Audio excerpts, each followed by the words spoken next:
ಶ್ರೀ ಗುರುಭ್ಯೋ ನಮಃ ಪರಮಗುರುಭ್ಯೋ ನಮಃ ಶ್ರೀಮದ್ ಆನಂದತೀರ್ಥ ಭಗವತ್ ಪಾದಾಚಾರ್ಯೇಭ್ಯೋ ನಮೋ ನಮಃ. ಎಲ್ಲರಿಗೂ ನಮಸ್ಕಾರ. ಪವಿತ್ರವಾದ ಕಾರ್ತಿಕ ಮಾಸ ಮುಗಿದು ಮಾರ್ಗಶೀರ್ಷ ಮಾಸ, ಅದಾவது ಇದು ತಮಿಳಲ್ಲಿ ಬರೋದು ಸೂರ್ಯಮಾನ ಪ್ರಕಾರ. ಚಾಂದ್ರಮಾನ ಪ್ರಕಾರ ಮಾರ್ಗಳಿ ನಮಗೆ ಮುಗಿಯುತ್ತೆ. ಧನುರ್ಮಾಸ ನಮಗೆ ಯಾವಾಗಲೂ ಈ ಧನುರ್ಮಾಸ ಯಾವಾಗ ನಾವು ಆಚರಣೆ ಮಾಡಬೇಕು ಎಂಬುದು ಯಾವಾಗ ಸೂರ್ಯ ಬಂದು ಧನುಸ್ ರಾಶಿಗೆ ಪ್ರವೇಶ ಮಾಡ್ತಾನೆಯೋ ಅವತ್ತಿಂದ. ಈ ಸರ್ತಿ 16ನೇ ತಾರೀಕು ಮಂಗಳವಾರ ಪ್ರವೇಶ ಮಾಡ್ತಾನ. 17ನೇ ತಾರೀಕು ಬೆಳಗಾಂ ಜಾಮಂದಿಂದ ನಮಗೆ ಆ ಧನುರ್ಮಾಸ ಪೂಜಾ ಆರಂಭ ಆಗುತ್ತೆ. ಹಂಗನ್ನು ನಾವು ತಿಳಿಯಬೇಕು. ಧನುರ್ಮಾಸ ಮಹಾತ್ಮ್ಯ ಇದು ಪಂಚರಾತ್ರ ಆಗಮದಲ್ಲಿ ಹೇಳಿದ ಪ್ರಕಾರ ಮೂಲ ಶ್ಲೋಕಗಳು ಆ ಅರ್ಥನ ಸಹಿತವಾಗಿ ಕೊಟ್ಟಿದ್ದಾರೆ ಅನುವಾದಕರು. ಅದರ ನಿಮ್ಮ ಕೂಡ ಹಂಚಿಂತಾರೆ.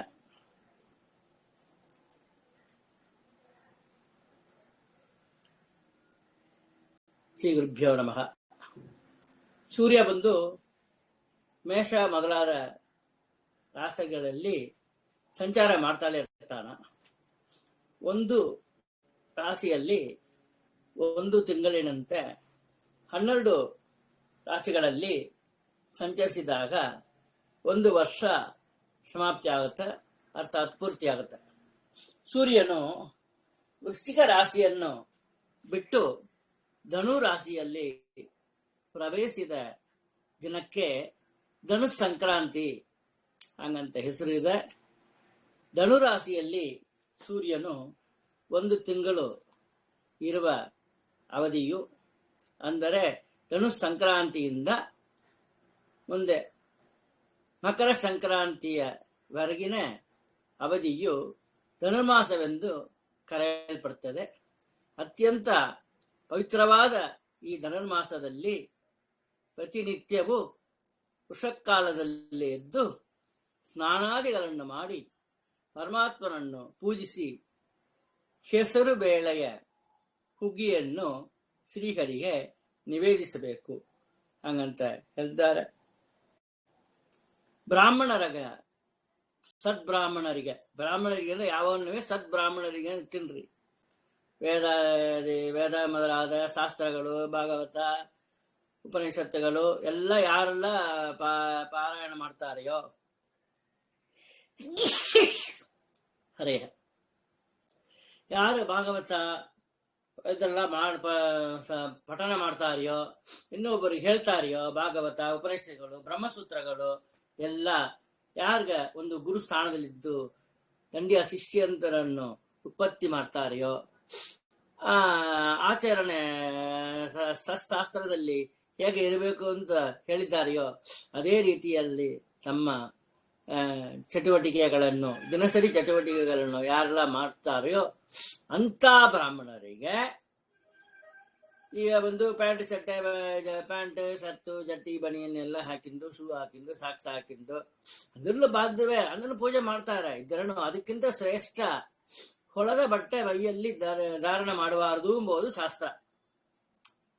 ಯಾರು ಎಲ್ಲ ಹೊಳದ ಬಟ್ಟೆ ಧಾರಣ ಮಾಡ್ಲಂಗ ಇರ್ತಾರೆಯೋ ಅಂತ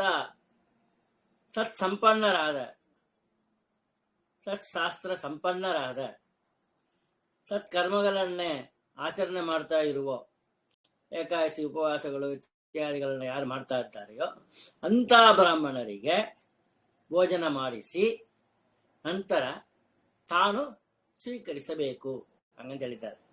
ಹೀಗೆ ಮಾಡುವುದರಿಂದ ಏನು ಫಲ? ನಾವೆಲ್ಲ ಕೇಳುವ ಸರಿ ಆಚಾರ್ಯ, ಈಗ ಮಾಡು ಅಂತ ಹೇಳ್ತೀರಿ, ಧನುರ್ಮಾಸ ಪದ್ಧತಿ ಅಂತ ಹೇಳ್ತೀರಿ, ಅವಶ್ಯ ಎಲ್ಲ ಮಾಡಬೇಕು ಅಂತ ಹೇಳ್ತೀರಿ, ಇದರಿಂದ ನಮಗೇನು ಲಾಭ ಹಂಗಂತ ಕೇಳಿದರೆ, ದೀರ್ಘ ಆಯುಷ್ಯ ನಮಗೆ ಭಗವಂತ ಪರಮಾತ್ಮ ಕೊಡ್ತಾನ. ಉತ್ತಮವಾದ ಆರೋಗ್ಯವಾದ ದೀರ್ಘ ಆಯುಸ್ಸು ನಮಗೆ ಲಭಿಸುತ್ತದೆ. ಇಹಲೋಕದಲ್ಲಿ ಇರುವ ಸಕಲ ಐಶ್ವರ್ಯಗಳು ಪ್ರಾಪ್ತವಾಗುತ್ತವೆ. ಧನುರ್ಮಾಸದಲ್ಲಿ ಶ್ರೀಹರಿಯ ಒಂದು ದಿನದ ಪೂಜೆಯಿಂದ ನೋಡ್ರಿ, ಧನುರ್ಮಾಸ 29 ದಿನ ಇಲ್ಲ 30 ದಿನ, ಕೆಲವೊಮ್ಮೆ 31 ದಿನ ಬರ್ತಾರೆ. ಪ್ರತಿ 9 ಇಲ್ಲಾಂದ್ರೆ 30 ಇಲ್ಲಾಂದ್ರೆ 31, ಮ್ಯಾಕ್ಸಿಮಮ್ 31 ದಿನ, ಮ್ಯಾಕ್ಸಿಮಮ್ 29 ಇಲ್ಲ 30 ಮುಗಿದಿರುತ್ತೆ. ಯಾವಾಗ ಪ್ರವೇಶ ಮಾಡ್ತಾನೆ ಅವತ್ತು ಸಂಕ್ರಮಣ ದಿನ, ಅವತ್ತು ಧನುರ್ಮಾಸ ಪೂಜೆ ಇಲ್ಲ. ಸೂರ್ಯೋದಯಕ್ಕೆ ಮುಂಚೆ ಸಂಕ್ರಮಣ ಆಗಿದ್ರ ಕೂಡ ಈ ಸರ್ತಿ 4:30 ಏನೋ ಆಗುತ್ತೆ ಸಂಕ್ರಮಣ. ಇದ್ರೂ ಹರಿವಾಸರ ಇರುತ್ತೆ, 4:30 ಮೆಟ್ಲು ಇದೆ. ಅದಕ್ಕೋಸ್ಕರ ಅವತ್ತಿನ ದಿನ ಇಲ್ಲ, ಮರುದಿನದ ದಿನ ಪೂಜೆ ಮಾಡಬೇಕು. ಅರ್ಥಾತ್ 17ನೇ ತಾರೀಕು ಡಿಸೆಂಬರ್ದಿಂದ ನಮಗೆ ಕ್ರಮವಾಗಿ ಧನುರ್ಮಾಸ ಪೂಜೆ ಆರಂಭ ಆಗುತ್ತೆ. ಸೊ ಇಲ್ಲಿ ಗಮನಿಸಿರಿ, ಈ ಶ್ರೀಹರಿಯ ಒಂದು ದಿನದ ಪೂಜೆಯಿಂದ ಏನು ಫಲ ಸಿಕ್ಕುತ್ತೆ ಅಂದ್ರೆ 1000 ವರ್ಷಗಳ ಪೂಜೆ ಮಾಡಿದ ಫಲ ಬಂದು ನಮಗೆ ಸಿದ್ಧಪಡಿಸಿಕೊಡ್ತಾರ, ಲಭ್ಯವಾಗುತ್ತೆ ನಮೀಗ. ಹಂಗಂತ ಹೇಳ್ತಾರೆ. ಒಂದು ದಿನ ಪೂಜೆ ಮಾಡಿದರೆ 1000 ವರ್ಷಗಳು, 365 days ಅಂತ ಮಲ್ಟಿಪ್ಲೈಡ್ ಬೈ 1000. ಎಷ್ಟು ಜನ ಲೆಕ್ಕ ಮಾಡ್ಕೊಳ್ರಿ. ಅಂಥ ಫಲ ಒಂದು ದಿನ ಶ್ರೀಹರಿಗೆ ಪೂಜೆ ವಸತ್ಕಾಲದಲ್ಲಿ ಮಾಡಿದರೆ ನಿಮಗೆ ಸಿಕ್ಕುತ್ತಾ ಎಂಬುದನ್ನು ತಿಳಿದಿದ್ದಾರೆ. ಜನ್ಮಾಂತರಗಳಲ್ಲಿ ವೈಷ್ಣವ ಜನ್ಮ ಕೂಡ ಪ್ರಾಪ್ತವಾಗುತ್ತದೆ. ಇವೇ ಮೊದಲಾದ ಧನುರ್ಮಾಸದ ಮಹಿಮೆಗಳು. ಈ ಆಗ್ನೇಯ ಪುರಾಣ ಒಂದು ಪುರಾಣ ಇದೆ. ಆ ಆಗ್ನೇಯ ಪುರಾಣದಲ್ಲಿ 52ನೇ ಅಧ್ಯಾಯದಲ್ಲಿ ಹಾಗೂ ಶ್ರೀ ಕೃಷ್ಣಾಚಾರ್ಯ ಅಂತ ಹೇಳ್ತು ಸ್ಮೃತಿ ಮುಕ್ತಾವಳಿ ಒಂದು ಗ್ರಂಥ ಮಾಡಿದ್ದಾರೆ. ಕಾಲ ನಿರ್ಣಯ ಪ್ರಕರಣ ಅಲ್ಲಿ ಇಲ್ಲಿ ವರ್ಣನೆ ಮಾಡಿದ್ದಾರೆ. ಧನುರ್ಮಾಸದಲ್ಲಿ ಯಾಕ ಅರುಣೋದಯದಲ್ಲಿ ಪೂಜೆ ಮಾಡಬೇಕು, ಉಷಕಾಲದಲ್ಲಿ ಪೂಜೆ ಮಾಡಬೇಕು. ಧನುರ್ಮಾಸದಲ್ಲಿ ಚಳಿ ಒಂದು ಹೆಚ್ಚಾಗಿ ಇರುತ್ತೆ. ಆ ಚಳಿಯಲ್ಲಿ ಉಷ್ಣತೆಯ ಅವಶ್ಯಕತೆ ಆ ದೇಹಕ್ಕೆ ಬೇಕಾಗಿದೆ, ಹೆಚ್ಚಾಗಿ ಬೇಕಾಗಿದೆ ಉಷ್ಣತೆ. ಆ ಉಷ್ಣ ಹೆಚ್ಚಾಗಿ ನಮಗೆ ಬೇಕಾದ್ರೆ ಅದು ಮಾತ್ರ ಇಲ್ಲ, ಹಂಗ ಜಾಠರ ಅಗ್ನಿ, ಹೊಟ್ಟೆಯಲ್ಲಿ ಜಾಠರ ಅಗ್ನಿ ಇದಲ್ಲವ, ಜಠರೇ ಶಯನಂ, ಗರ್ಭವಾಸ ಅಂತ ಹೇಳ್ತಾರಲ್ಲ, ಅಥವಾ ಜಠರೇ ಶಯನಂ ಅದು ಗರ್ಭವಾಸ. ಹಿಂಗ ಇದು ಮಾಡಿಕೊಂಡು ಹಿಂಗ ಮಳಗಿಂತ ಕೂಸು, ಹಂಗ ಮಡಿಸಿ ಹಿಂಗ ಮಳಗಿಂತ ಹಿಂಗ ಇರೋ ಕೂಸು, ಹಿಂಗಿದೆ ಕೂಸು ಹಿಂಗ ಮಡಿಚಂಡಿ ಹಿಂಗ ಮಳಗಿಂತ ಹಂಗೇ ಮಳಗಿಂಡಿರ್ತಾರೆ. ಒಂದು ಬಾಲ್ ತರ ಆಡ್ತಾರೆ. ಆಗ ಆ ಜಾಠರ ಅಗ್ನಿ ಕೂಡ ತುಂಬಾ ತೀವ್ರವಾಗಿ ಇರ್ತದೆ. ಅದಕ್ಕೋಸ್ಕರ ಉಷ್ಣತೆಯನ್ನು ಕೊಡುವ ಮುದ್ಗ ಅಂದ್ರೆ ಹೆಸರು ಬೇಳೆ, ಗ್ರೀನ್ ದಾಲ್ ಅಂತ ಇಂಗ್ಲಿಷ್ ಹೇಳ್ತಾರಲ್ಲ, ತಮಿಳಲ್ಲಿ ಪಯರು, ಪಾಸಿ ಪರುಪು ಅಂತ ಹೇಳ್ತಾರೆ, ಒಡಚ ಪರುಪು. ಪಯರು ಅಂತ ಹೇಳಿದ್ರೆ ಗ್ರೀನ್ ಇರೋದು, ಅದು ಮುಳುಸಾ ಇರೋದು, ಪೂರ್ಣವಾಗಿರೋದು. ಇದು ಒಡೆದ ಅದು ಶುಂಠಿ. ಈ ಚಳಿ ದಿನಕ್ಕೆ ಶುಂಠಿ ಖಾರ ಬಂದು ತುಂಬಾ ಒಳ್ಳೆದ್ದು. ಆಮೇಲೆ ಬೆಣ್ಣೆ, ತುಪ್ಪ. ಈಗ ಬಾಡಿಸ್ಲಿಕ್ಕೆ ನೆಲ್ಲಿಕಾಯಿ ರಸ, ನೆಲ್ಲಿಕಾಯಿ ಗೊಜ್ಜು ಮಾಡಬೇಕು. ನೆಲ್ಲಿಕಾಯಿ ರಸ ಮಾಡಿಕೊಂಡು ಅದು ನೆಲ್ಲಿಕಾಯಿ ಸ್ವೀಟ್ ಪಚ್ಚಡಿ ಕೂಡ, ಸಿಹಿ ಪಚ್ಚಡಿ ಕೂಡ ಮಾಡುವ ಒಂದು. ಇಲ್ಲ ಅಂತ ಹೇಳಿದ್ರೆ ರಸ, ನೆಲ್ಲಿಕಾಯಿ ರಸ, ಗೊಜ್ಜು, ನೆಲ್ಲಿಕಾಯಿ ಗೊಜ್ಜು ಮುಂತಾದವುಗಳನ್ನು ಮಾಡಿ ಶ್ರೀಹರಿಗೆ ನಿವೇದನ ಮಾಡಿ ಬ್ರಾಹ್ಮಣರಿಗೆ ಭೋಜನ ಮಾಡಿ ನಾವು ಸ್ವೀಕಾರ ಮಾಡಬೇಕು ಎಂಬುದು ವಿಧಿಯಾಗಿ ಹೇಳಿದ್ದಾರೆ. ಹಾಗಂತ ಸೂಕ್ತವಾಗಿ ಈ ವಿಧಿಯನ್ನು ಹೇಳಿದ್ದಾರೆ ಎಂಬುದು ನಮಗೆ ಸೂಕ್ತವಾಗಿ ತೋರ್ತದೆ ನಮಗೆ.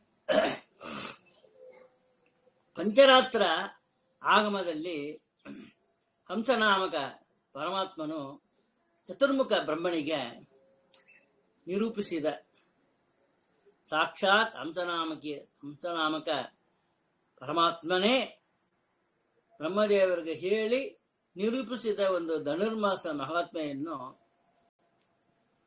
ಈ ಗ್ರಂಥದಲ್ಲಿ, ಚಿಕ್ಕ ಗ್ರಂಥದಲ್ಲಿ ಓದಿ ಕೇಳೋದಕ್ಕೆ, ಓದೋದಕ್ಕೆ, ಓದಿ ಕೇಳೋದಕ್ಕೆ ಆಚಾರ್ಯ ಮುಖೇನ ತುಂಬ ಸಂತೋಷವಾಗುತ್ತದೆ. ಇಂಥ ಅನುವಾದ ಗ್ರಂಥ, ಇಂಥ ಶ್ರೇಷ್ಠವಾದ ಒಂದು ಅನುವಾದ ಗ್ರಂಥ ಒಂದು ಅಸ್ಮದ್ ಗುರುವಂತರ್ಗತ ಶ್ರೀಮತ್ ಸುಸಮೀಂದ್ರ ತೀರ್ಥ ಗುರುವಂತರ್ಗತ, ಶ್ರೀಮತ್ ರಾಘವೇಂದ್ರ ತೀರ್ಥ ಗುರುವಂತರ್ಗತ, ಶ್ರೀ ಭಾರತರಮಣ ಮುಖ್ಯ ಪ್ರಾಣಾಂತರ್ಗತ ಶ್ರೀ ಲಕ್ಷ್ಮೀ ವೆಂಕಟೇಶ ಅಭಿನ್ನ ಮಾಸ ನಿಯಾಮಕ ಶ್ರೀ ಧನುರ್ ನಾರಾಯಣನ ಪಾದ ಕಮಲಗಳಲ್ಲಿ ಸಮರ್ಪಣೆ ಮಾಡಿದ್ದಾರೆ ಪಂಚಮುಖಿಯವರು. ಅವರಿಗೆ ನಮ್ಮ ಶಿರಷ್ಟಾಂಗ ನಮಸ್ಕಾರಗಳನ್ನು ನಾವು ತಿಳಿಸ್ತೇವೆ. ಇದರಲ್ಲಿ ಬಂದು 4 ಘಟ್ಟದಲ್ಲಿ ಇದರ ಈ ಪುಸ್ತಕದ ನಮ್ಮ ತಿಳಿಸಿದ್ದಾರೆ. ಸೊ ನಿತ್ಯ ವಿಧಿಗಳು ಏನು ಮಾಡಬೇಕು, ಎಷ್ಟು ಗಂಟೆಗೆ ಏಳಬೇಕು, ಎಷ್ಟು ಗಂಟೆಗೆ ಸ್ನಾನ ಮಾಡಬೇಕು, ಎಷ್ಟು ಗಂಟೆ ಒಳಗೆ ಪೂಜಾವನ್ನು ನಾವು ಸಮರ್ಪಣೆ ಮಾಡಬೇಕು, ನೈವೇದ್ಯವನ್ನು, ಅದೆಲ್ಲ ತಿಳಿಸೋದು ಒಂದು ಭಾಗ. ಅದು ನಿತ್ಯ ವಿಧಿಗಳು ಎಂಬ ಒಂದು ಇದರಲ್ಲಿ ಕೊಟ್ಟಿದ್ದಾರೆ. 2ನೇ ಅಧ್ಯಾಯದಲ್ಲಿ, 1ನೇ ಅಧ್ಯಾಯದಲ್ಲಿ ನಿತ್ಯ ವಿಧಿಗಳು ಅದನ್ನು ಕೊಟ್ಟಿದ್ದಾರೆ. 2ನೇ ಅಧ್ಯಾಯದಲ್ಲಿ ರಾಜನಿಗೆ ವಿಷ್ಣುಲೋಕ ಪ್ರಾಪ್ತಿ ಅದು ಹೆಂಗೆ ಸಿಕ್ಕಿತ್ತು ಹಂಗಂಬನ್ನು ಕೊಟ್ಟಿದ್ದಾರೆ. ಅದು ಮಾತ್ರ ಇಲ್ಲ, ಹಂಗ 3ನೇ ಅಧ್ಯಾಯದಲ್ಲಿ ಧನುರ್ಮಾಸದಲ್ಲಿ ದಾನಗಳು ದಂಡ್ಯ ಕೊಡಬೇಕು. ಬ್ರಾಹ್ಮಣರಿಗೆ ಉಂಟಾಕೋದು ಅನ್ನದಾನ, ಸದ್ಬ್ರಾಹ್ಮಣ ಭೋಜನ. ಧನುರ್ಮಾಸದಲ್ಲಿ ಬೇರೆ ಏನೇನು ದಾನಗಳು ಕೊಡಬಹುದು ಎಂಬುದನ್ನು ಕೂಡ ವಿವರಣೆ ಮಾಡಿದ್ದಾರೆ. ಅದು ಮಾತ್ರ ಇಲ್ಲ, ಹಂಗೆ ಬ್ರಾಹ್ಮಣ ಭೋಜನ ಮತ್ತು ಸ್ವಯಂ ಪಾಕ. ಸ್ವಯಂ ಪಾಕ ಅಂದರೆ, ಪಾಕ ಅಂದರೆ ಅಡಿಗೆ ಮಾಡೋದು. ಸ್ವಯಂ ಪಾಕ ಅಂದರೆ ನಾವೇ ಅಡಿಗೆ ಮಾಡಿ, ನಮ್ಮ ಕೈಯಿಂದ ಅಡಿಗೆ ಮಾಡಿದ ಆ ನೈವೇದ್ಯವನ್ನು ಪರಮಪುರುಷನ ಶ್ರೀಹರಿಗೆ ನೈವೇದ್ಯವಾಗಿ ನಾವು ಮಾಡಬೇಕು ಹಂಗಂಬೋದರ ಕೂಡ ಇಲ್ಲಿ ತಿಳಿಸಿದ್ದಾರೆ. ಒಟ್ಟಾರೆ 4 ಅಧ್ಯಾಯಗಳಿದೆ. ಇವತ್ತಿನ ದಿನ ಆ ನಿತ್ಯ ವಿಧಿಗಳು ಅದನ್ನು ಮಾತ್ರ ನಿಮ್ಮ ಕೂಡ ಹಂಚಿಂತಾನೆ. ರಾಜನಿಗೆ ವಿಷ್ಣು ಲೋಕ ಹೆಂಗ ಪ್ರಾಪ್ತಿ ಆಯಿತು ಎಂಬುದನ್ನ ನಾಳೆಯಿಂದ ದಿನ ನಿಮಗೆ ಹೇಳ್ತೇವೆ. ಹುಷಾರ್ ಜನರೇ, ಮಾಧ್ವರೇ, ಎಲ್ಲ ವರ್ಣದವರಿಗೂ ಇದು ಉಂಟು. ತಮಿಳಿನ ಆಮೇಲೆ ಇನ್ನೊಮ್ಮೆ ಹೇಳ್ತಾನೆ, ಕನ್ನಡ ತಿಲ್ಲಾಂಗದವ್ರಿಗೋಸ್ಕರ ಮರಾಠಿ ಭಾಷೆಯಲ್ಲಿ ಕೂಡ ಇದನ್ನ ಒಂದ್ಸರ್ತಿ ಹೇಳಂತ ಹೇಳಕ್ಕೆ ಪ್ರಯತ್ನ ಮಾಡ್ತಾನೆ. ಅವಕಾಶ ಸಿಕ್ಕಬೇಕು, ಪ್ರಾರ್ಥನೆ ಮಾಡ್ಕೊಳ್ರಿ ಅವಕಾಶ ಸಿಕ್ಕಲಿ ಅಂತ. ಬೇರೆ ಬೇರೆ ಕಾರ್ಯಕ್ರಮಗಳು ನಮಗೆ ಇರ್ತಾಳೆ ಇರ್ತ. ಸೊ ಪಾಂಚರಾತ್ರ ಆಗಮದಲ್ಲಿ, ಆಗಮ ಅಂದ್ರೆ ವೇದ, ಪಾಂಚರಾತ್ರ ಆಗಮಂಬಹುದು ನಮ್ಮ ಮಧ್ವ ಸಂಪ್ರದಾಯಕ್ಕೆ ಅನುಗುಣವಾಗಿ ಹೇಳಲ್ಪಟ್ಟಿದ್ದ ವಿಷಯಗಳು.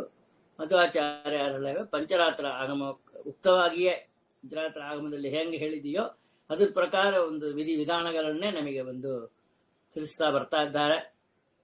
ಧನುರ್ಮಾಸ ಮಹಾತ್ಮ್ಯ. ಶ್ರೀ ಲಕ್ಷ್ಮೀ ನರಸಿಂಹ ಪ್ರಸೀದ. ಶ್ರೀ ಗುರುಭ್ಯೋ ನಮಃ. ಸೌನಕ ಉವಾಚ. ಸೌನಕ ಆದಿ ಋಷಿಗಳು ಅಲ್ಲಿದ್ದಾರೆ ಸಭೆಯಲ್ಲಿ. ಎಲ್ಲ ಋಷಿಗಳಿಗೂ ಹೆಡ್ಡು ಸೌನಕರು. ಆ ಸೌನಕರಿಗೂ ಹೆಡ್ಡು ಸೂತ ಪುರಾಣಿಕರು. ಬಹಳ ಸರ್ತಿ ಇದನ್ನ ನಾನು ಹೇಳಿದ್ರೆ ನಿಮಗೆ. ಪರಮಾತ್ಮನಿಂದ ವೇದವ್ಯಾಸರಿಂದ ಬ್ರಹ್ಮದೇವರಿಂದ ಸೂತ ಪುರಾಣಿಕರಿಗೆ ಬಂದು, ಸೂತ ಜಾತಿಯಲ್ಲಿ ಹುಟ್ಟಿದವರು ಪುರಾಣಿಕರು. ಪುರಾಣ ಅಂದ್ರೆ ಆದಿಯಲ್ಲಿ ಮೊಟ್ಟ ಮೊದಲು ಯಾರು ಉಪದೇಶ ಪಡೆದರು ಹಂಗಂತ ಹೇಳಿದ್ರೆ ಸೂತರು. ಪುರಾಣ ಆದಿ ಕಾಲದಿಂದ ಬ್ರಹ್ಮದೇವರಿಂದ ಬಂದಿದ್ದು, ಅದಕ್ಕೋಸ್ಕರ ಸೂತ ಪುರಾಣಿಕರೆಂದು ಅವರ ಹೆಸರಾಯಿತು. ಸೂತ ಜಾತಿಯಲ್ಲಿ ಬಂದಿದ್ದಕ್ಕೋಸ್ಕರ ಸೂತರು. ಪುರಾಣ ಅಂತ ಹೇಳಿದ್ರೆ ಆರಂಭ ಕಾಲದಲ್ಲಿಂದ ಸ್ಕ್ರಾಚ್ ಝೀರೋಲಿಂದ ಆರಂಭಿಸಿ ಎಲ್ಲ ಮೊದಲೇ ತಿಳ್ಕೊಂಡವ್ರು ಅವ್ರು ತಾನೆ. ಅವ್ರಿಗೆ ಆಮೇಲೆ ಸೌನಕರ ನೇತೃತ್ವದಲ್ಲಿ ಬಹಳ ಋಷಿಗಳು ಇದ್ದಾರೆ. ಬಾಕಿ ಋಷಿಗಳನ್ನ ಹೆಡ್ಡು ಸೌನಕರು ಹೆಡ್ಡು ಸೂತ ಪುರಾಣಿಕರು.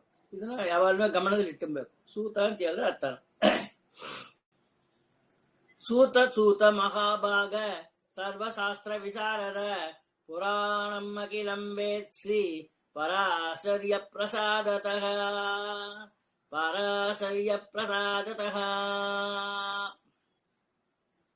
ಸವಣಕ ಋಷಿಗಳು ಸೂತ ಪುರಾಣಿಗಳನ್ನ ಕುರಿತು, ಬೋ ಮಹಾಭಾಗ ಸೂತರೇ, ಸರ್ವಶಾಸ್ತ್ರ ಪ್ರವೀಣರಾದ ಸೂತರೇ, ಶ್ರೀ ವೇದವ್ಯಾಸರ ಅನುಗ್ರಹದಿಂದ ನೀವು ಸಕಲ ಪುರಾಣಗಳನ್ನು ತಿಳಿದು ಬಲ್ಲವರಾಗಿ ಇದ್ದೀರಿ.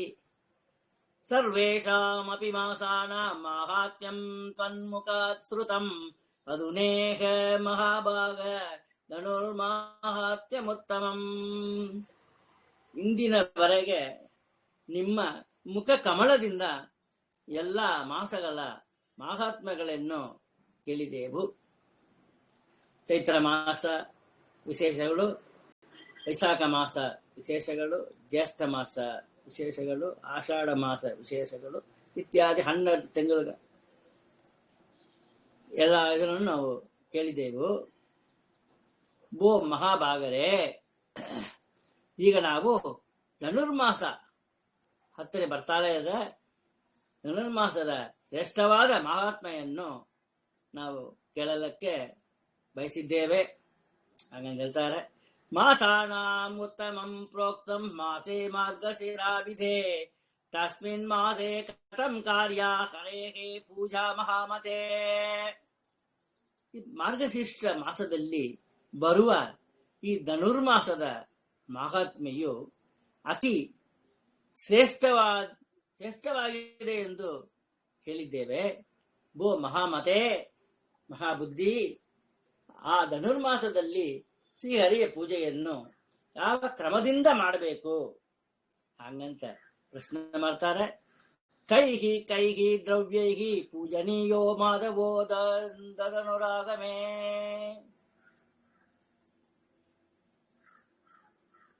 ಕೈಹಿ ಕೈಹಿ ದ್ರವ್ಯೈಹಿ ಪೂಜನೀಯೋ ಮಾಧವೋ ತದ್ ಅನುರಾಗಮೇ. ಹೆಂಗ ಕೇಳ್ತಾರ ನೋಡ್ರಿ. ಏತದ್ವೇದಿ ತುಮಿಚ್ಛಾಮೋ ವಕ್ತುಂ ಅರ್ಹಸಿ ಅಶೇಷತಃ. ಧನುರ್ಮಾಸವು ಬಂದಾಗ ಶ್ರೀಹರಿ ಮಾಧವನನ್ನು ಯಾವ ಯಾವ ಪೂಜಾ ದ್ರವ್ಯಗಳಿಂದ ಪೂಜಿಸಬೇಕು? ಇಲ್ಲಿ ಬಂದು ಶ್ರೀಹರಿಯನ್ನ ಮಾಧವ ಅಂತ ಕರೆದಿದ್ದಾರೆ.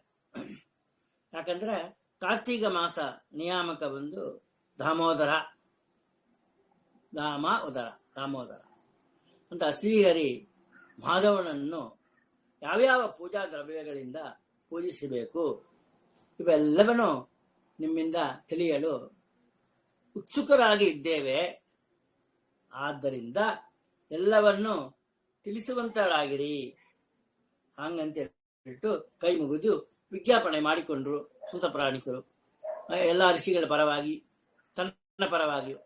ಸೂತ ಉವಾಚ ಅಹೋಧನ್ಯ ಯಾತೋ ಅದ್ಯ ತ್ವಯಾಧುನಾ ತಥೋ ಅದ್ಯ ಹರೇರ್ದಾನ್ ಶ್ರೋತುಂ ಪೃಷ್ಟೋ ತ್ವಯಾಧುನಾ ತಥೋ ಅದ್ಯ ಹರೇರ್ಧರ್ಮಾನ್. ಹರಿಯಾಗೆ ಹೆಂಗ್ ಧರ್ಮದಿಂದ ಪೂಜೆ ಮಾಡಬೇಕು. ಶ್ರೋತುಂ ಪೃಷ್ಟೋ ತ್ವಯ ಅದನ್ನ ಈಗ ಸೂತರು ಉತ್ತರಿಸುತ್ತಾರೆ, ಉತ್ತರ ಕೊಡಲಕ್ಕ ಉಪಕ್ರಮಿಸುತ್ತಾರೆ. ಬೋ ಸೌನಕ ಮುನಿಗಳೇ, ಇಂದು ನೀವು ಶ್ರೀಹರಿಯ ಪೂಜಾ ವಿಷಯಕ ಧರ್ಮಗಳನ್ನು ನನ್ನಿಂದ ಕೇಳಿ ತಿಳಿಯಲು ಬಯಸಿದ್ದರಿಂದ ಅಹೋ ನಾನು ಧನ್ಯನಾದೇನು. ನೀವು ಪ್ರಶ್ನೆ ಮಾಡಿದಕ್ಕೋಸ್ಕರ ನಾನು ನಿಮಗೆಲ್ಲ ಧನ್ಯನಾದೆ ಅಂತ ಸೂತ ಪುರಾಣಿಕರು ಹೇಳ್ತಾರೆ. ಎಂತ ಒಂದು ಮನೋಭಾವ ನೋಡ್ರಿ. ನಾನು ನಿಜವಾಗಿಯೂ ಧನ್ಯನಾದೇನು. ಸುಮ್ಮಗ ಬಾಯಿ ಮಾತಿಗೆ ಧನ್ಯನಾದ ಅಂತ ಹೇಳಪ್ಪ, ನಿಜವಾಗಿಯೂ ನಾ ಧನ್ಯನಾಗಿದ್ದಾನೆ. ಹಾಗಂದ್ರೆ ಇನ್ ಮತ್ತೊಮ್ಮೆ ಧನ್ಯವಾದ ಹೇಳ್ತಾರೆ, ಧನ್ಯನಾದೆ ಅಂತ ತಿಳಿಸ್ತಾರೆ. ಅಹೋ ಸೌನಕ ಮುನಿಗಳೇ, ನಿಮ್ಮಿಂದಾಗಿ ನನ್ನ ಜನ್ಮವು ಇಂದು ಸಾರ್ಥಕಗೊಳಿಸಲ್ಪಟ್ಟಿತ್ತು. ಇವು ಆ ಸೌನಕಾದ ಋಷಿಗಳು ಪ್ರಶ್ನೆ ಮಾಡಿದ್ದಕ್ಕೋಸ್ಕರ ಇವರಿಗ ಬಂದು ಅದನ್ನ ವಿಸ್ತಾರವಾಗಿ ಹೇಳೋ ಒಂದು ಭಾಗ್ಯ ಸಿಕ್ಕಿತ್ತು. ಆ ಭಾಗ್ಯ ಸಿಕ್ಕಿದಿಂದ ಅವರು ತೆಗೆದ ಜನ್ಮ, ಆ ಸೂತ ಪುರಾಣಿಗಳ ಜನ್ಮ ಎತ್ತಿದ್ರಲ್ಲವ, ಆ ಜನ್ಮ ಸಾರ್ಥಕವಾಯ್ತಪ್ಪ. ನಾವು ಹುಟ್ಟಿದ್ದಕ್ಕ ಜನ್ಮ ಸಾರ್ಥಕವಾಯ್ತು ಅಂತ ಹೇಳ್ತೇವಲ್ಲ ನಾವು. ಏನೋ 4 ಪಾಠ ಓದಿರೋ ಹೇಳಿಡ್ತೇವೆ ಅಂತ ಸೂತ ಪುರಾಣಿಕರು ಅಷ್ಟು ಒಂದು ಭವ್ಯದಿಂದ ಹೇಳಿಕೊಳ್ತಾರೆ. ಹರೇರುಚ್ಚಾರಣೇನೈವ ಸರ್ವ ಪಾಪಕ್ಷಯೋ ಭವೇತ್ ಕಿಮು ತದ್ಧರ್ಮ ಶ್ರವಣೇ ನಶ್ಯೇತ್ ಪಾಪೋ ನ ಸಂಶಯ. ಹರಿ ಎಂಬ 2 ಅಕ್ಷರಗಳ ಉಚ್ಚಾರಣೆ ಮಾತ್ರದಿಂದ ಸರ್ವ ಪಾಪಗಳ ನಾಶವು ಆಗುತ್ತದೆ. ಹೀಗಿರುವಾಗ ಶ್ರೀಹರಿಯ ಪೂಜಾರಿ ಧರ್ಮಗಳನ್ನು ಆಚರಿಸುವುದರಿಂದ ಪಾಪಗಳು ನಾಶವಾಗಲಾಂಗ ಹೋಗೋದೇನು, ನಾಶವಾಗದಿರುವವೇ? ಪ್ರಶ್ನೆ ಮಾಡ್ತಾರೆ. ನಿಶ್ಚಯವಾಗಿ ನಾಶವಾಗಿ ಆಗುತ್ತಪ್ಪ, ಇದರಲ್ಲಿ ಸಂದೇಹವೇ ಇಲ್ಲ ಹಂಗ ಹೇಳ್ತಾರೆ. ಯಾಕೆ ಹರಿ ಅಂತ ಕರಿಬೇಕು ಹಂಗಂತಾರೆ? ಹರಿಹಿ ಹರತಿ ಪಾಪಾಣಿ, ಪಾಪಾಣಿ ಪ್ಲೂರಲ್ ಮಿನಿ, ಎಲ್ಲಾ ಪಾಪಗಳನ್ನು ಹರತಿ, ಪಾಪಗಳನ್ನ ಸಾಯಿಸಲಾಗಿರ್ತಾನ, ನಾಶ ಮಾಡ್ತಾನ. ಹರತಿ ನಿಶೇಷವಾಗಿ ಕೊಂಚ ಕೂಡ ಬಾಕಿ ಇಲ್ಲ ಹಂಗ ಕಂಪ್ಲೀಟ್.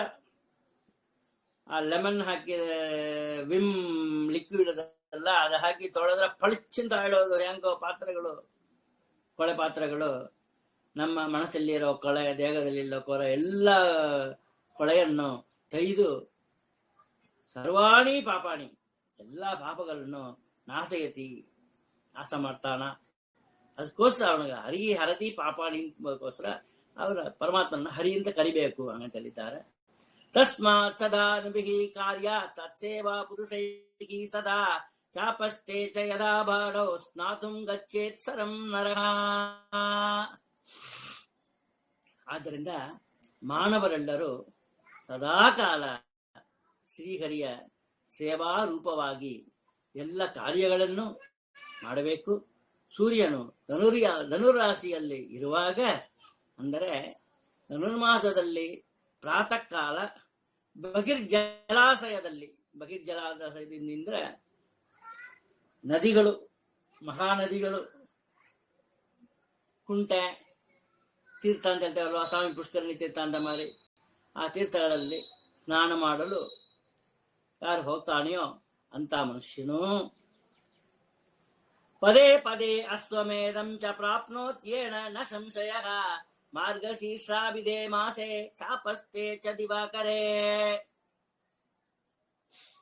ತಾನು ಇಡುವ ಪದೇ ಪದೇ ಒಂದೊಂದು ಹೆಜ್ಜೆಗನು ಅಶ್ವಮೇಧ ಯಾಗದ ಫಲವನ್ನು ಪಡೆಯುತ್ತಾನ. ನೋಡ್ರಿ, ಒಂದು ಹೆಜ್ಜೆಗೆ ಆ ಸ್ನಾನಕ್ಕೋಸ್ಕರ ನೀವು ನಡೆದು ಹೋದ್ರಿ, ಸರಿ ಹೋಗ್ತೀರಿ, ಸ್ನಾನ ಮಾಡ್ತೀರಿ, ತಿರುಗಿ ಸ್ನಾನ ಮಾಡ್ತೀರಿ, ಬರ್ತೀರಿ, ಎಷ್ಟು ಪದ ಸ್ಟೆಪ್ಸ್ ನೀವು ನಡೆದು ಹೋಗ್ತೀರಿ, ಒಂದು ಪದಕ್ಕೂ ಅಶ್ವಮೇಧ ಯಾಗ ಮಾಡಿದ ಫಲವನ್ನು ಅವನು ಪಡೆಯುತ್ತಾನ, ಲಭ್ಯವಾಗ್ತ ಅವನಿಗೆ. ಮಾರ್ಗಶೀರ್ಷ ಮಾಸದಲ್ಲಿ ಸೂರ್ಯನು ಧನುರ್ರಾಶಿಯಲ್ಲಿ ಇರುವ ಅವಧಿಯಲ್ಲಿ 30 ಡಿಗ್ರಿ, ಒಂದು ರಾಶಿಗೆ 30 ಡಿಗ್ರಿ, ಒಟ್ಟಾರೆ 12 ರಾಶಿಗಳು, ಮೇಷ, ರಿಷಭ, ಮಿಥುನ, ಕಡಗ, ಸಿಂಹ, ಕನ್ನಿ, ತುಲಾ, ವೃಶ್ಚಿಕ, ಧನಸ್ಸು, ಮಕರ, ಕುಂಭ, ಮೀನ. ಮೀನ ಎಂಬುದು ಪಂಗುಣಿ ಮಾಸ, ಫಾಲ್ಗುಣ. ಮೇಷ ಎಂಬುದು ಚೈತ್ರ ಮಾಸ, ಚೈತ್ರಾದಿ 12 ತಿಂಗಳುಗಳು, 3 ವರ್ಷಕ್ಕೆ ಒಂದ್ಸರ್ತಿ ಅಧಿಕ ಮಾಸ ಅನ್ನೋ ಒಂದು ಬರ್ತದೆ.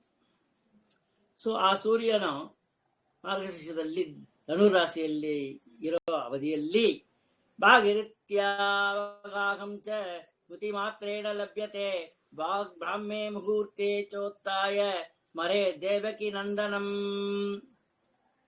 ಪ್ರಾತಃ ಕಾಲದಲ್ಲಿ ಭಾಗೀರಥಿ ನದಿಯಲ್ಲಿ, ಅರ್ಥಾತ್ ಭಗೀರನ ಕಿವಿಯಿಂದ ಬಂದ ಆ ನದಿಯಲ್ಲಿ ಸ್ನಾನ ಮಾಡುವ ಜನ್ಹು ಕನ್ಯೆ ಮಗರಿಸಿ ಕಿವಿಯಲ್ಲಿಂದ ಬಂತು. ಭಗೀರಥ ಪ್ರಯತ್ನ ಮಾಡಿದ್ದಕ್ಕೋಸ್ಕರ ಅದು ಕೆಳಗೆ ಬಂತು. ಅವನೊಂದು ತನ್ನ ಮುಂದಿನ ಜನಗಳು ಎಲ್ಲರಿಗೂ ಮೋಕ್ಷ ಕೊಡ್ಲಿಕ್ಕೋಸ್ಕರ ಆ ಗಂಗೆಯನ್ನು ಬೇಕು ಅಂತ ಕರೆದ. ಹಾಗಂದೇಳ್ತು ನಾವು ಕೇಳಿದ್ದೆವು. ಆ ಪ್ರಾತಃ ಕಾಲದಲ್ಲಿ ನೀವು ಸ್ನಾನ ಕೂಡ ಮಾಡಂತ. ಪ್ರಾತಃ ಕಾಲದಲ್ಲಿ ಭಾಗೀರಥಿ ನದಿಯಲ್ಲಿ ಸ್ನಾನ ಮಾಡ್ತಾನೆ ಈ ವರ್ಷ ಹಂಗಂತ ಹೇಳ್ಬಿಟ್ಟು ಸಂಕಲ್ಪ ಮಾಡ್ಕೊಂಡ್ರವೇ ಸಾಕು ಅಂತ ಸಂಕಲ್ಪಿಸುವ ಮಾತ್ರದಿಂದಲೇ ಭಾಗೀರಥಿ ಸ್ನಾನದ ಫಲವು ನಮಗೆ ಲಭಿಸಿದ ಹಂಗಂತ ಹೇಳ್ತಾರೆ.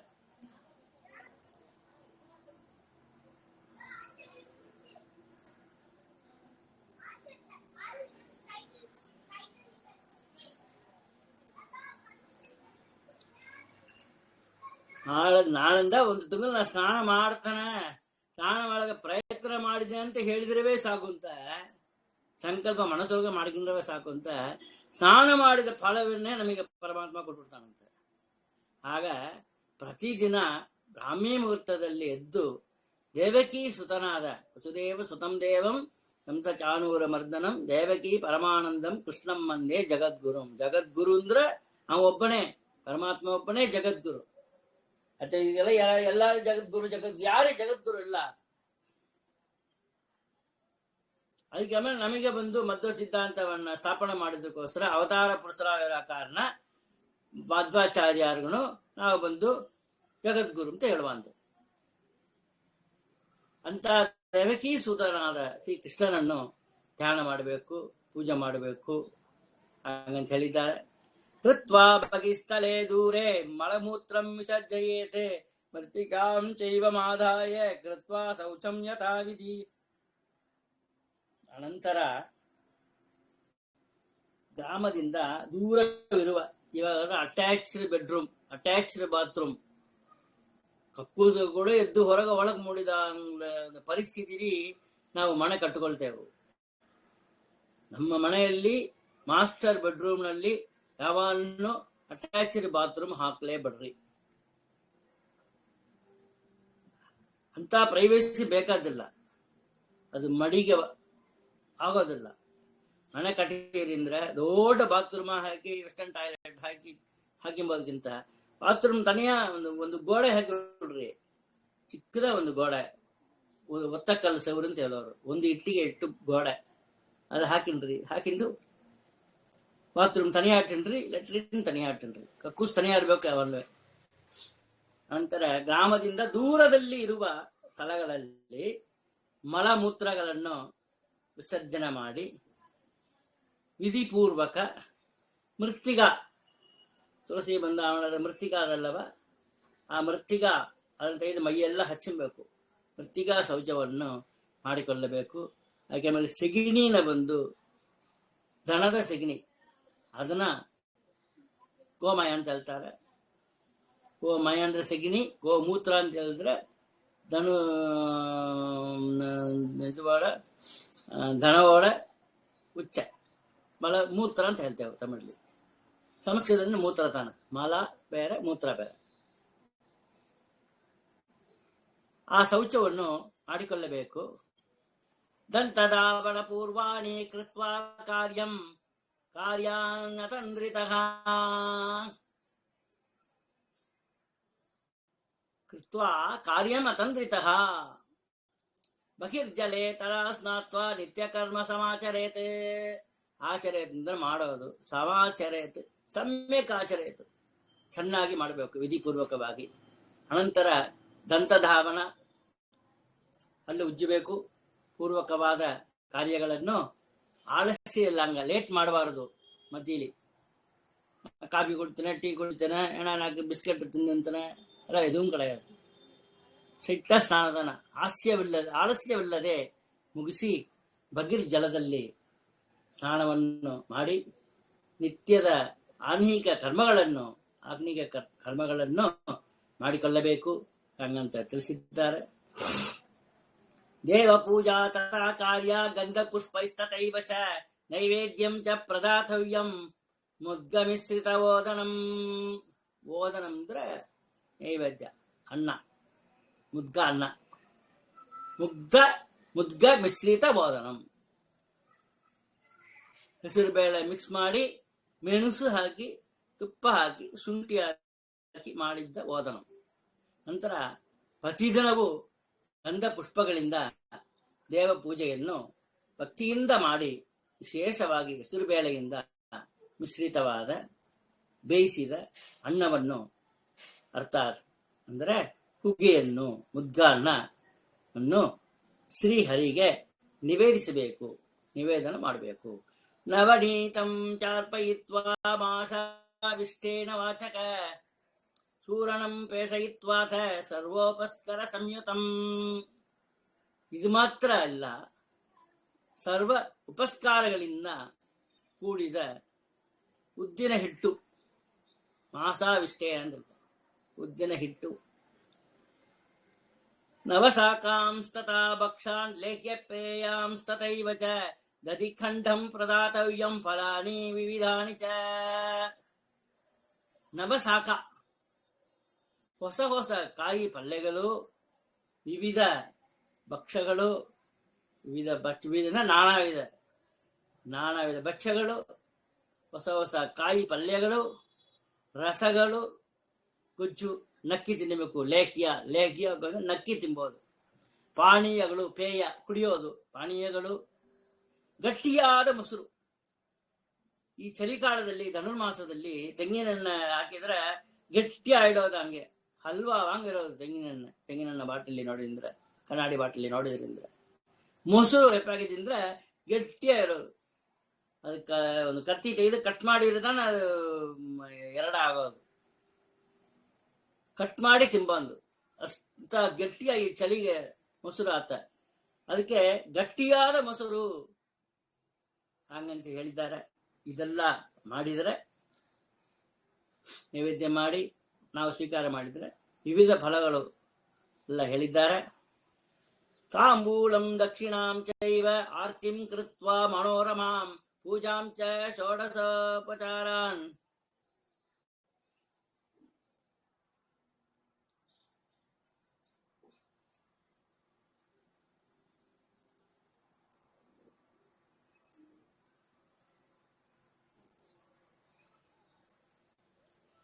ಪೂಜಾಂ ಚ ತಾಂಬೂಲಂ ದಕ್ಷಿಣಾಂ ಚೈವ ಆರ್ತಿಂ ಕೃತ್ವಾ ಮನೋರಮಾಂ ಪೂಜಾಂ ಚ ಷೋಡಶೋಪಚಾರಾನ್ ಭಕ್ತ್ಯಾ ಚೈವ ಪ್ರಕಲ್ಪಯೇತ್. ತಾಂಬೂಲ, ದಕ್ಷಿಣೆ ಮುಂತಾದವುಗಳನ್ನು ಪರಮಪುರುಷನಾದ ಹಂಸರೂಪಿಯಾದ ಆ ದೇವರಿಗೆ ಸುತನಾದ ಶ್ರೀಕೃಷ್ಣನಿಗೆ ಸಮರ್ಪಿಸಿ, ನಂತರ ಬೆಣ್ಣೆ ಕೂಡ ತುಂಬಾ ಗಟ್ಟಿಯಾಗಿರುತ್ತೆ. ಈ ಧನುರ್ಮಾಸದಲ್ಲಿ ತಲೋಣಿ ಅಂತ ಹೇಳ್ತಾರೆ. ಬೆಣ್ಣೆ ಕಾಪು, ಸಣ್ಣನ ಕಾಪ ಹಂಗ ಬೆಣ್ಣೆ ಕಾಪು. ಬೆಣ್ಣೆನ ಒಂದು ಪ್ರಾಣದೇವರಿಗೆ ಹಚ್ಚೋದು, ಗಟ್ಟಿಯ ಇರೋ ಕಾರಣ ಹಾಗೆ ಅಂಟಿಸಿಂದ ನಿಲ್ಲೋದು. ಇಷ್ಟು ದಿನ ಹಾಗೆ ಅಂದ್ರೆ ಉರುಗಿ ತುಪ್ಪ ಇಡೋದು ಮೆಲ್ಟಾಯಿ ಅಂತ ಪರಮ ಪುರುಷನಿಗೆ ಸಮರ್ಪಣೆ ಮಾಡಿ ಮನೋಹರವಾದ ಮಹಾ ಮಂಗಳಾರತಿಯನ್ನು ಮಾಡಬೇಕು. ಏನು ಧನ್ಯಲೋ ಲಕ್ಷ್ಮೀ ಅಂತ ಮಾನ್ಯಲೋ, ಸಾನುರಾಗದಿಂದ ಹರಿಯ ನಿತ್ಯ ಸೇವೆ ಮಾಡುತ್ತಿಗಳು. ಏನು ಧನ್ಯಲೋ ಲಕ್ಷ್ಮೀ ಅಂತ ಮಾನ್ಯಲೋ, ಕೋಟಿ ಕೋಟಿ ಭೃತ್ಯರಿರಲು ಹಠಕಾಂಬರನ ಸೇವೆ, ಸಾಟಿ ಇಲ್ಲದ ಪೂಜೆಗಳನ್ನು ಸರ್ವಕಾಲ ಮಾಡುತ್ತಿಗಳು. ಏನು ಧನ್ಯಲೋ ಲಕ್ಷ್ಮೀ ಅಂತ ಮಾನ್ಯಲೋ. ಹೀಗೆ ಈ ಹಾಡನ್ನ ಹೇಳಿ ಲಕ್ಷ್ಮಿ ಒಬ್ಬಳ್ತಾನ ಪೂಜೆ ಮಾಡ್ಲಿಕ್ಕೆ ರೈಟ್ಸ್ ಅವಳೇ ಮಾಡ್ತಾಳೆ ಪ್ರತಿದಿನ. ಬಗಬಯವ ನೂತನವ ಕಾಣುತ್ತ ಮಿಗ ಹರುಷದಿಂ ಪೊಗಲಿ ಹಿಗ್ಗುವ. ಲಕ್ಷ್ಮಿ ಸಂತೈಸಲನಿದೆ ನಾವು ಹರಿಕಥಾಂತ ಸಾರದಲ್ಲಿ ಹೇಳ್ತಾರೆ. ಬಗೆಯ ನೂತನವ ಕಾಣುತ್ತ. ಈ ರೀತಿಯಲ್ಲಿ ಪ್ರತಿ ದಿನಗಳು ಷೋಡಶ ಉಪಚಾರಗಳಿಂದ ಶ್ರೀಹರಿಯ ಪೂಜೆಯನ್ನು ಮಾಡಿ, ರವೇರುದಯ ವೇಳಾಯಾಂ ಹರೇಗೆ ಪೂಜಾಂ ಸಮಾಪಯೇತ್, ಬ್ರಾಹ್ಮಣಾನಾಂ ತಥೋ ಪೂಜಾಂ ಯಥಾಸಕ್ತ್ಯ ಪ್ರಕಲ್ಪಯೇತ್. ಸೂರ್ಯೋದಯಕ್ಕೆ ಸರಿಯಾಗಿ ದೇವ ಪೂಜೆಯನ್ನು ಮುಗಿಸಬೇಕು.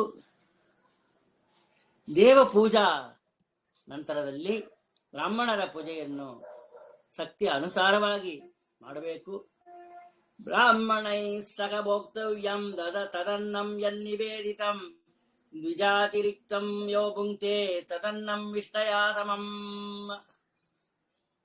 ನಂತರ ಆಮಂತ್ರಿತ ಯಾರನ್ನ ಆಹ್ವಾನ ಮಾಡಿ 10 ದಿನಕ್ಕೆ ಮುಂಚೆ ಅವ್ರನ್ನ ಕರೆದಿರಬೇಕು. ಧನುರ್ಮಾಸ ಪೂಜೆ ಮಾಡ್ತಾನೆ ಆಗುತ್ತೆ, ನೀವು ಬಂದು ಸ್ವೀಕಾರ ಮಾಡ್ರಿ ನಮ್ಮ ಮನೆಯಲ್ಲಿ ಭಿಕ್ಷಾ ಹಂಗಂತ ಹೇಳ್ತು, ತೀರ್ಥಪ್ರಸಾದಕ್ಕೆ ಬನ್ನಿ ಅಂತ ಹೇಳ್ತು ಆಹ್ವಾನ ಮಾಡಿರ್ಬೇಕು. ಆತನ ಆಮಂತ್ರಿತ ಬ್ರಾಹ್ಮಣರು ಆತಾರ ಅವರು. ನಂತರ ಆಮಂತ್ರಿತ ಬ್ರಾಹ್ಮಣರು ಹಾಗೂ ಬೇರೆ ಯಾರ ಅತಿಥಿಗಳು, ಒಂದು ಅತಿಥಿಗ ಉಣ್ಣ ಹಿಡ್ತಾನೆ ನಾವು ಊಟ ಮಾಡಬೇಕು ಅಂತ ಹೇಳಿದೆ. ಯಾರ ಅತಿಥಿ ಬರಲ್ಲ ಅಂದ್ರೆ ಅದು ಉಪವಾಸ ಇರಬೇಕು ಅಂತ ಹೇಳ್ತಾರೆ ಶಾಸ್ತ್ರ. ಹಾಗೂ ಬ್ರಾಹ್ಮಣರು ನಂತರ ಆಮಂತ್ರಿತ ಬ್ರಾಹ್ಮಣರು ಹಾಗೂ ಅತಿಥಿಗಳೊಂದಿಗೆ ಶ್ರೀಹರಿಗೆ ನಿವೇದಿತವಾದ ಪದಾರ್ಥಗಳನ್ನು ಭೋಜನ ಮಾಡಬೇಕು ಹಂಗಂತ ಹೇಳಿದೆ. ಬ್ರಾಹ್ಮಣರಿಲ್ಲದೆ ಭೋಜನವನ್ನು ಯಾವನು ಮಾಡ್ತಾನೆಯೋ ಅವನು ಉಣ್ಣುವ ಅನ್ನವು ಮಲಕ್ಕೆ ಸಮಾನವಾಗಿ ಇರುವುದು, ಮಲ ತಿಂಬೋದಕ್ಕೆ ಸಮಾನ ಹಂಗಂತ ಸ್ಪಷ್ಟವಾಗಿ ಹೇಳಿದ್ದಾರೆ. ಬ್ರಾಹ್ಮಣ ಊಟ ಎಷ್ಟು ಮುಖ್ಯ ಎಂಬುದು ದಿನಸರಿ ಬ್ರಾಹ್ಮಣ ಊಟ ಮುಖ್ಯ. ಅದನ್ನು ಧನುರ್ಮಾಸದಲ್ಲಿ ಬ್ರಾಹ್ಮಣ ಭೋಜನ ತುಂಬಾ ಅತಿ ಮುಖ್ಯವಾದದ್ದು ಹಂಗಂಬೋದನ್ನ ಈ ಆಗ್ನೇಯ ಪುರಾಣದಲ್ಲಿ ಧನುರ್ಮಾಸ ಮಹಾತ್ಮ್ಯ ಹೇಳುವಾಗ ತಿಳಿಸಿದ್ದಾರೆ. ಜ್ಞಾನ ಭಕ್ತಿಯುತೋ ವಿಪ್ರಹ ಸರ್ವಾನ್ ಪಾಪಾನ್ ಶಿನೋತಿ ತಸ್ಮಾದ್ ದಧ್ಯಾದ್ವಿಜೇಂದ್ರಾಯ ತತ್ವನಿಷ್ಠಾಯ ಸತ್ತಮೇ. ಅನ್ನದೇ ಸರ್ವತೀರ್ಥಾನಿ ಅನ್ನದೇ ಸರ್ವದೇವತಾಃ ದಾತವ್ಯಂ ತೈವ ಚಿತ್ರಾನ್ನಂ ವೈಷ್ಣವಾಯ ದ್ವಿಜಾತಯೇ. ಭಜ್ಯಭೋಜ್ಯಯುತಂ ಚೈವ ಸಘೃತಂ ನವನೀತಕಂ ಬ್ರಾಹ್ಮಣಾನ್ ಭೋಜಯಿತ್ವಾಥ ಸ್ವಯಂ ಭುಕ್ತ್ವಾ ತತ್ಪರಂ.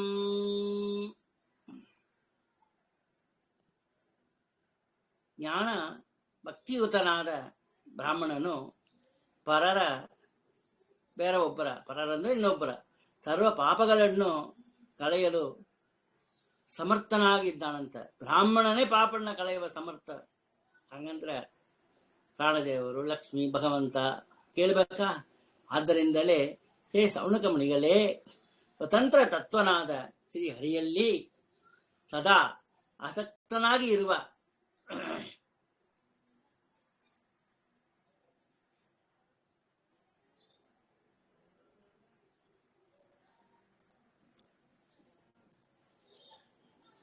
ಸ್ವತಂತ್ರ ತತ್ವನಾದ ಶ್ರೀಹರಿಯಲ್ಲಿ ಸದಾ ಆಸಕ್ತನಾಗಿರುವ ಸತ್ಪಾತ್ರನಾದ ಶ್ರೇಷ್ಠ ಬ್ರಾಹ್ಮಣನಿಗೆ ದಾನ ಭೋಜನಾದಿಗಳನ್ನು ಮಾಡಿಸಬೇಕು.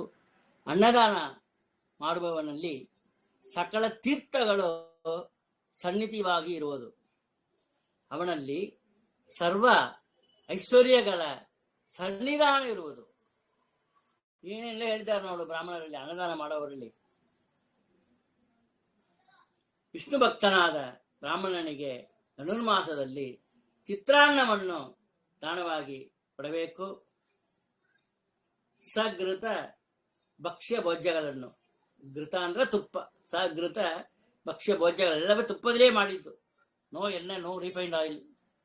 ಬೆಣ್ಣೆ ಹುಗ್ಗಿಗಳನ್ನು ಬಡಿಸಿ ಬ್ರಾಹ್ಮಣರ ಭೋಜನ ಮಾಡಿಸಿ ನಂತರ ಯಜಮಾನನು ಸ್ವಯಂ ತನ್ನ ಕುಟುಂಬದ ಜನರೊಂದಿಗೆ ಭೋಜನ ಮಾಡಬೇಕು ಅಂತ ಹೇಳ್ತಾರೆ. ತಾಂಬೂಲಂ ದಕ್ಷಿಣಾಂ ದತ್ವಾ ಆಶೀರ್ವಾದಾಂಸ್ತತೈವ ಚ ಏವಂ ಯಃ ಕುರುತೆ ಭಕ್ತ್ಯಾ ಸರ್ವ ಪಾಪೈಃ ಪ್ರಮುಚ್ಯತೆ. ಭೋಜನಾನಂತರದಲ್ಲಿ ಬ್ರಾಹ್ಮಣರಿಗೆ ತಾಂಬೂಲ ದಕ್ಷಿಣೆಗಳನ್ನು ಕೊಟ್ಟು ಅವರಿಂದ ಆಶೀರ್ವಾದಗಳನ್ನು ಪಡೆಯಬೇಕು. ಈ ರೀತಿ ಪ್ರತಿದಿನ ಭಕ್ತಿಯಿಂದ ಆಚರಿಸುವವನು ಸರ್ವ ಪಾಪಗಳಿಂದನೂ ಮುಕ್ತನಾಗುವನು ಅಂತ ಹೇಳ್ತಾರೆ. ಇತಿಹಾಸಂ ಪುರಾ ಪ್ರೋಕ್ತಂ ಬ್ರಹ್ಮಣೇನಾಪಿ ಜನ್ಮನೆ ಹಂಸರೂಪಿ ಹರಿಹಿ ಪ್ರಾಹ ಧನುರ್ಮಾಹಾತ್ಮ್ಯಮುತ್ತಮಂ. ಏತತ್ ಶೃಣುಯಾತ್ ವಿದ್ವಾನ್ ಸರ್ವ ಪಾಪೈಃ ಪ್ರಮುಚ್ಯತೆ. ಏತತ್ ಶೃಣುದ್ಯಾತ್, ಏತತ್ ಈ ಮಹಿಮೆಯನ್ನ ಯವ ಕೇಳ್ತಾನೆಯೋ ಅವನ ವಿದ್ವಾನಾತಾನ, ಅವನೋಡ ಪಾಪಗಳೆಲ್ಲ ನಾಶ ಆಗಿ ಒಡೇ ಉಂಟೋಯ್ತ. ಹಿಂದಕ್ಕೆ ಹಂಸರೂಪಿ ಪರಮಾತ್ಮನು ತನ್ನ ನಾಭಿ ಕಮಲದಿಂದ ಉದ್ಭೂತನಾದ ಚತುರ್ಮುಖ ಬ್ರಹ್ಮಣನಿಗೆ ಧನುರ್ಮಾಸದ ಶ್ರೇಷ್ಠ ಮಹಾತ್ಮೆಯನ್ನು ತಿಳಿಸಿದ್ದನು. ಶ್ರೀಹರಿಯಿಂದ ಹೇಳಲ್ಪಟ್ಟ ಈ ಮಹಾತ್ಮೆಯನ್ನು ಯಾವನು ಭಕ್ತಿಯಿಂದ ಕೇಳುವನೋ ಅವನು ತನ್ನೆಲ್ಲ ಪಾಪಗಳಿಂದ ಮುಕ್ತನಾಗುವನು ಹಂಗಂತ ಹೇಳಿದ್ದಾರೆ. ಇತಿ ಪಂಚರಾತ್ರಾಗಮೇ ಧನುರ್ಮಾಸ ಮಹಾತ್ಮ್ಯೆ ಬ್ರಹ್ಮಹಂಸ ಸಂವಾದೆ ಪ್ರಥಮೋಧ್ಯಾಯ.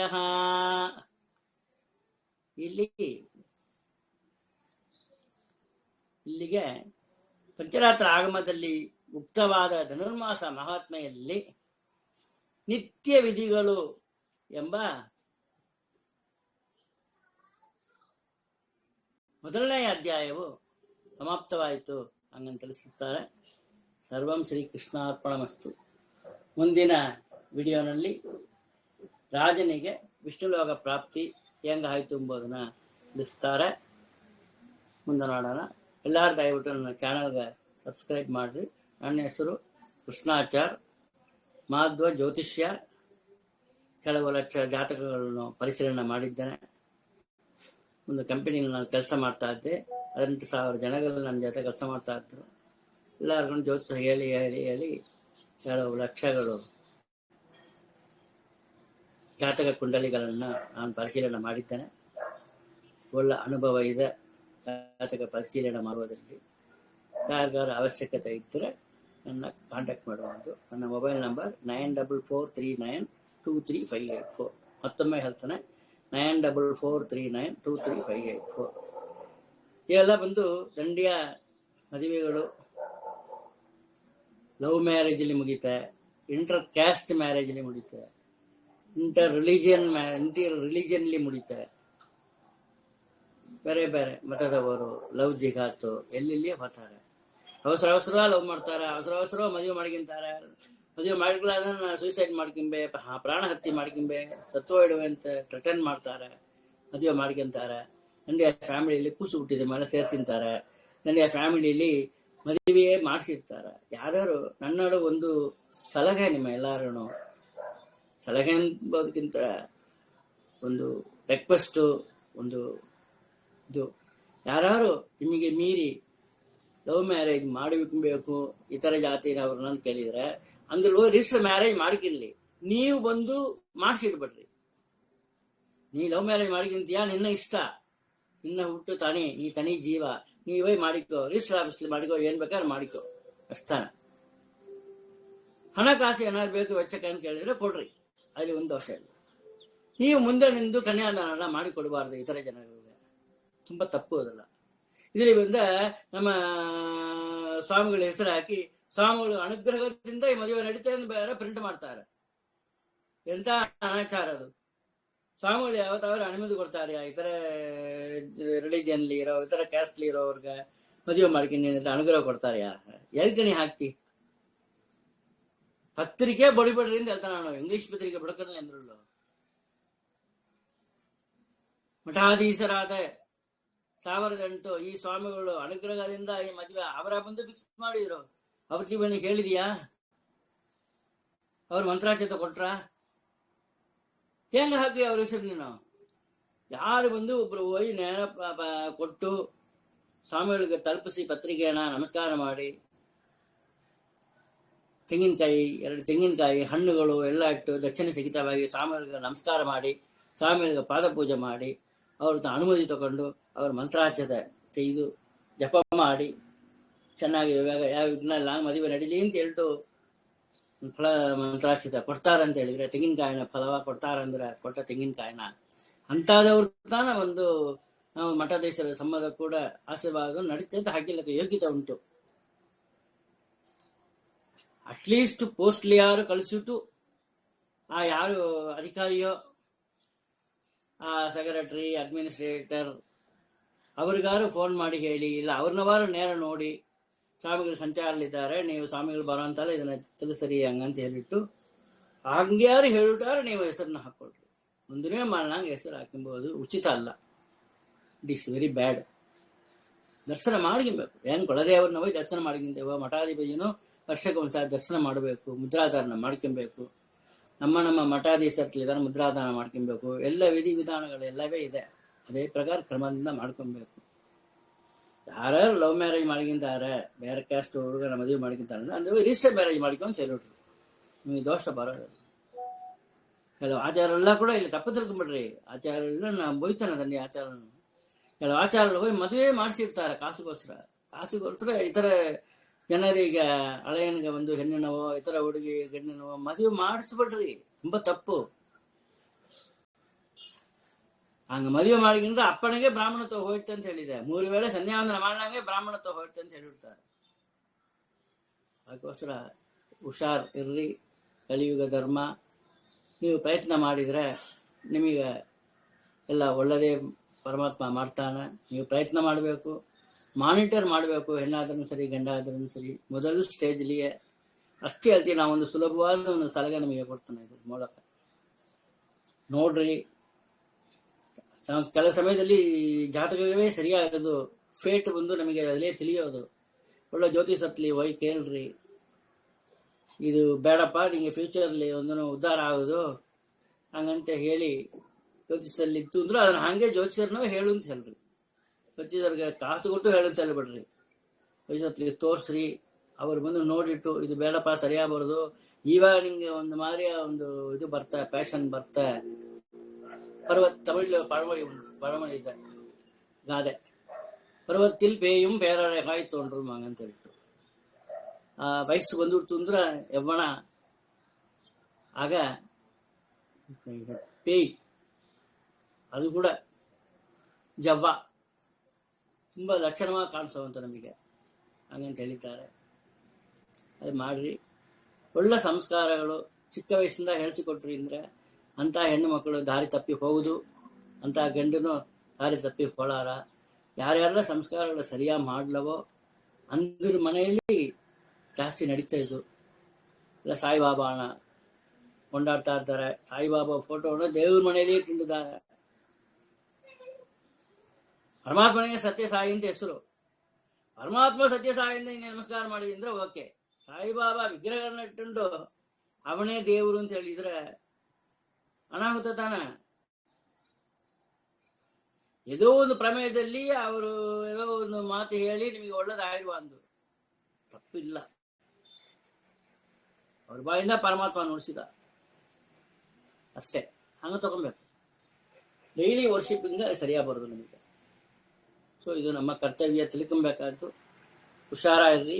ನಮ್ಮ ಹೆಣ್ಣು ಮಕ್ಕಳು ಗಂಡು ಮಕ್ಕಳು ಎಲ್ಲರೂ ಜಾಗ್ರತೆಯ ಮಾನಿಟರ್ ಮಾಡ್ರಿ, ಅಬ್ಸರ್ವ್ ಮಾಡ್ರಿ.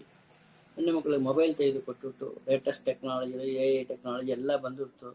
ಎಲ್ಲ ಮಾಡಿಕೊಂಡ್ಬಿಟ್ಟು ಹೆಂಗೆ ಮಾಡ್ತಾಳ, ಎಷ್ಟು ತನಿಯ ಮಾತಾಡ್ತಾಳೆಯ, ರೂಮ್ ಲ್ಯಾಚ್ ಹಾಕಿ ಮಾತಾಡ್ತಾಳೆಯ, ಸಹಜವ ನಮ್ಮ ಕೂಡ ತಾಳೆಯ ನಮ್ಮೆಲ್ಲ ಎಲ್ಲ ಓದೋ ಸಮಯ ಬಿಟ್ಟು ಬಾಕಿ ಸಮಯದಲ್ಲೆಲ್ಲ ಪ್ಯಾರೆಂಟ್ಸ್ ಕೂಡ ಇರಬೇಕು.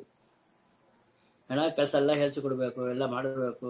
ಓದ್ತಾಳ ಕೆಲಸ ಮಾಡ ಒಳಗೆ ಕೂತ್ಕೊಂಡು ಬೇರೆ ಹೆಣ ಪಾಠ ಓದ್ತಾ ಕೂತ್ಕೊಂಡಿರ್ತಾಳೆ. ಅವರು ಬೇಡ, ಚೆನ್ನಾಗಿ ನೋಡ್ಕೊಬೇಕು. ಅಪ್ಪ ಅಮ್ಮ ತಾನೆ ಅಲ್ಲ, ಮಕ್ಕಳು ಸರಿಯಾಗಿಲ್ಲ ಅಂತ ಕಾರಣ sole responsibility lies with parents only.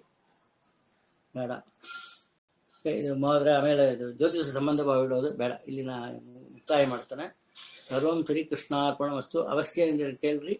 ಎಷ್ಟು ಬಂದ್ರೆ ಬೇಕಾದ್ರೆ ಇದನ್ನ ಶೇರ್ ಮಾಡ್ರಿ, ಲೈಕ್ ಮಾಡ್ರಿ, ಶೇರ್ ಮಾಡ್ರಿ, ಫಾರ್ವರ್ಡ್ ಮಾಡ್ರಿ. ನನ್ನ ಚಾನಲ್ಗಳನ್ನು ಸಬ್ಸ್ಕ್ರೈಬ್ ಮಾಡ್ರಿ. ನನ್ನ ಚಾನಲ್ ಬಂದು ಕೃಷ್ಣಾಚಾರ್ @9636 ನನ್ನ ಚಾನಲ್ ನಂಬರು. ಕೃಷ್ಣಾಚಾರ್ @9636 ನನ್ನ ಫೋಟೋ ಕೂಡ ಬಂದಿರೋದು. ಭಾಳ ಜನಗಳು ನೋಡಿರಿವಿರಿ. ಅವಶ್ಯ ನೀವೆಲ್ಲರಿಗೂ ಬಂದು ನನ್ನ ಚಾನಲ್ಗೆ ಸಬ್ಸ್ಕ್ರೈಬ್ ಮಾಡಿ. ಧನ್ಯವಾದಗಳು.